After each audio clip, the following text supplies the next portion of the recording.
Thank you, Mr. Chairman. And I have learned a lot already tonight from our witnesses. Thank you for appearing before us. I think you're helping us to get to one of the core missions of our committee, a core challenge that we face, which is addressing, as you called it tonight, a complete asymmetry that we are dealing with the Chinese Communist Party. They are not an impartial market regulator. Unlike the United States, where we do try to protect individual rights, they do not. They don't have that value. They try to advance the interests of a corrupt state over their people. They have a huge disadvantage for American investors and American companies located in China. So I really appreciate the conversation we've already had tonight to get to the heart of this issue. I'd like to direct this question to Ms. Lunsberry, but if any of you had some feedback, I'd welcome that.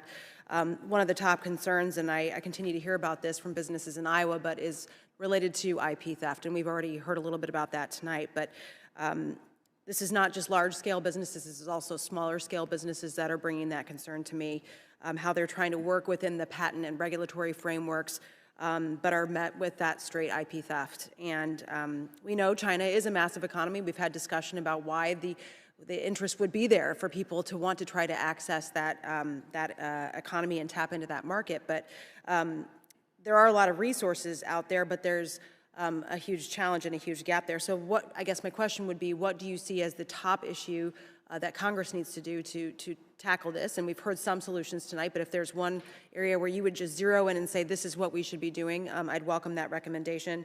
And then how can we better track frequent offenders that are blatantly stealing our intellectual property here in the United States? Thank you for your question. One thing that just pops to mind immediately based on my experience and knowledge since those experiences is universities.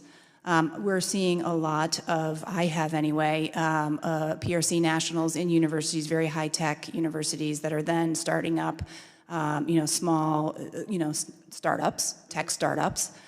They're coming in with small bits of capital, and then the enticement of funding that startup then requires either a transfer of IP and or more investment with a Chinese partner.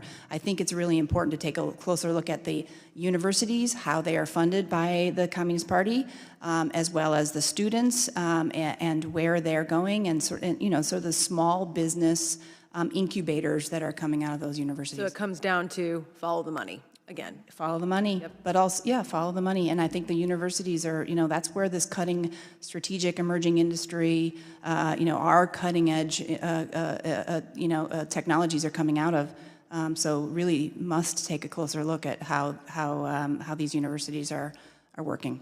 Okay. Mr. Kazi? I don't have anything else to add. She nailed it, huh? Mr. Shum? I think U.S. and the Congress and then your committee is doing the right thing. First, you start with restricting certain sensitive technology, and then that's the first thing. And the second thing is, I think right now the private enterprises now are well aware of the IP issue when they operate in China.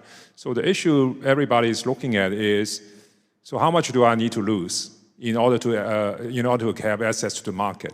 It's the balancing it. So people are a lot more aware now, and that it's actually doing an active calculation as they operate and move into China.